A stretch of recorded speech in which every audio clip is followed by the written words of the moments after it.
guys have been here some as early as 3:30 this morning to get good seats for this breakfast, and we are so excited to have these guys back. First, let's welcome to the stage here at Disneyland the sexiest drummer in rock and roll. Let's hear it for Adrian Young.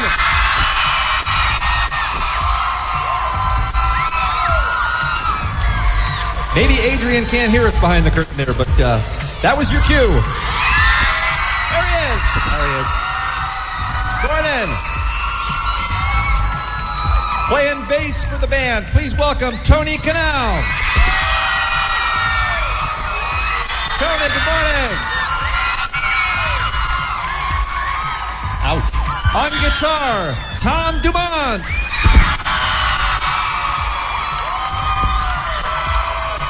What's up, Tom? Good morning. And singing today, and always, the lovely Gwen Stefani.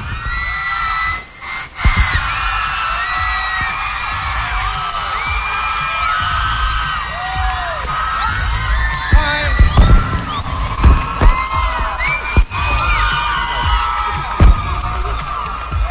Morning, guys. How are you? Welcome. Welcome to Disneyland.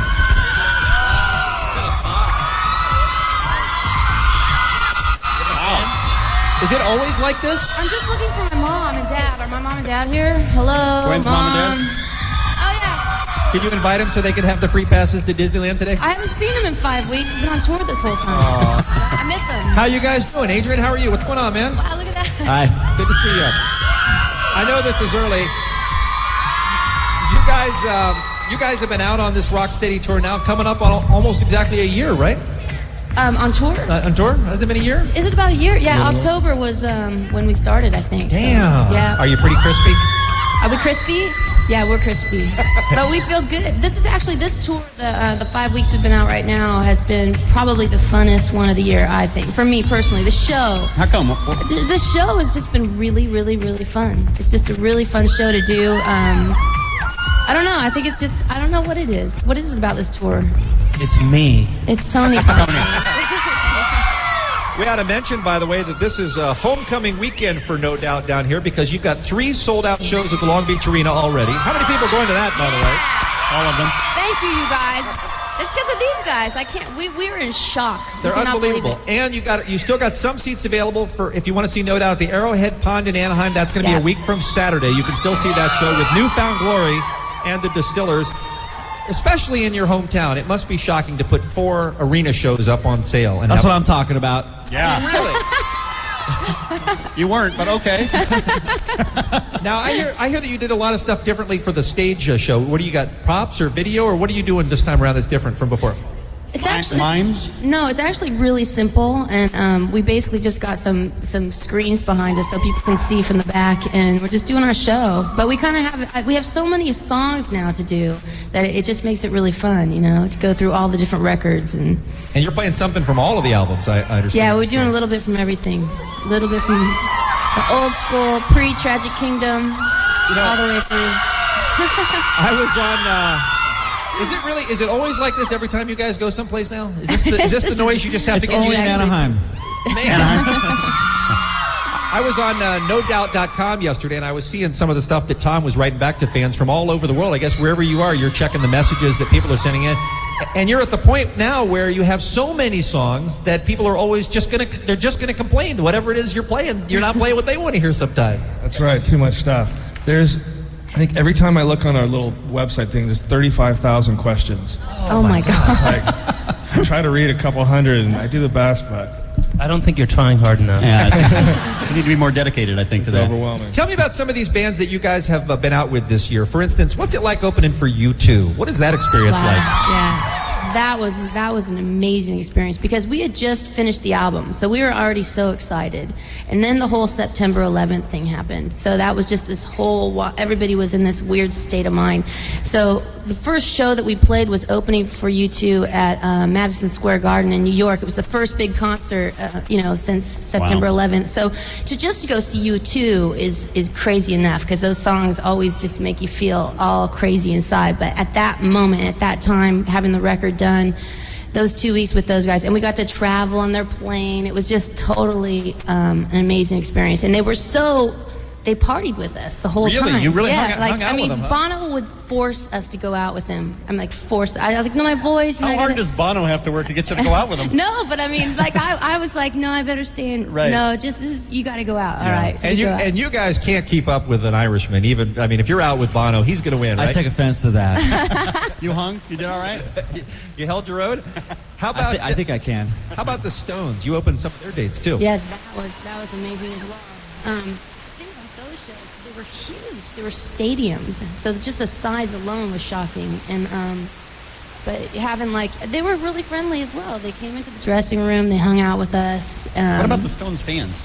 Was it Yeah, how did you go over with them? a little more difficult? It was like pulling teeth, you know. I mean, you really felt like you're probably not used to having to win over an audience at this No, point. we are. Remember, Really? we were doing this for 9 years before we got on the radio. So we spent a lot of time doing that. We actually really enjoy opening for bands because I love that challenge. And no, it was a really, really kind of different kind of atmosphere. But I think we did really good considering, and especially in Atlanta, that was a really good one. And afterward, we all went back to the Ritz-Carlton and where they were staying, and there was a bar band in there that was playing this after party. So we all got on the equipment and we did Underneath It All in the bar. And Mick was down there. Everybody in the bar was singing. It was a really good night. Can you believe Keith Richards is still alive, though? I mean, honestly, when you look at him, don't you go, dude, how are you still breathing? They're characters, though. When you meet them, it's just like, are you guys real? I mean, the way they Because talk. they're bigger than life, too. Yeah. That's a bizarre life you have. I have a crazy life. You too. We all do. Rolling Stones. That's pretty strong. Now, we haven't seen our friends in Garbage in a while, but you've done a ton of shows with them. And that's a perfect bill right there, isn't it? I mean, you Yeah. two together. And For me, yeah. That's awesome. Did you hang out with those guys much? Yeah, we've been. The thing is that it seems like by the time we get to the venue, we hang out for a minute, and then they go on, and then we're meet and greet and all that stuff, and then that's it, and then they're gone. They take off usually before we go on. A couple nights that they stayed after, and we have these after shows every night. These guys spin records. We have party every night on tour, and so they stayed a couple nights. Yeah, all the girls dancing together with the Distillers, with Brody. Awesome. And it's been really fun for me because I never went on tour with girls like that before. So we just go and talk about. I mean, we seriously talk about girl stuff, like, "Whoa, how'd you put your lipstick on?" And stupid. We're embarrassed. We're like, I can't believe we're talking about. Did you do that with Bono too? Yeah, Bono. We always talk about what color lipstick he's gonna wear. We're going to, of course, it's Breakfast with No Doubt. If you're just joining us, we're here at Disneyland. We've got the band here at the Fantasyland Theater. Ralph is in the audience. We're going to be taking questions from the kids here in a moment. But let me ask you about a couple TV things real quick before we break. How on earth, and did I see it? Was I hallucinating, or were you really on Dawson's Creek? Was that in my imagination, or were you at Dawson's Creek? Because I thought it looks like them, but it can't be them. I heard that we were on it, but I haven't seen it. Somebody didn't somebody vote no? What happened? How did They just came to us and said, we want to do an episode or we come to your concert. And we were like, okay, and they just came and filmed us at That was Soundcheck. during just a regular show? Yeah, it wasn't they like just- you were doing it for the TV show? No. We played a a show in Boston. They came down at Soundcheck and filmed a couple close-ups, and then we just played the concert, and then they put it on there. Everything that they did on that was like green screen. They weren't really there, so. But could you believe that... That's bogus, that- man. Could you believe that JC slept with Audrey even though Jen really likes him? I don't think they...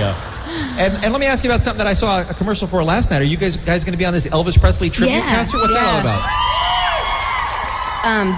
That was hectic because I had just gotten married, and then we rolled right into thank you very much.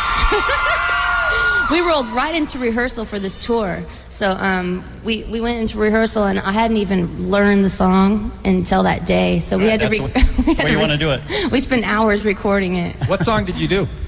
Suspicious Minds. Oh, awesome. And that's going to be next week, I think, right? Yeah. Next week's going to be on the Right, I TV. think it's on, is it on Thanksgiving Day, right? Yeah. Oh, pretty sweet. All right. Well, the guys are going to be playing here for us in just a little while. But first, we want to take some of your questions. We'll take a quick break and return with more. It's Breakfast with No Doubt from Disneyland on the world famous KROQ.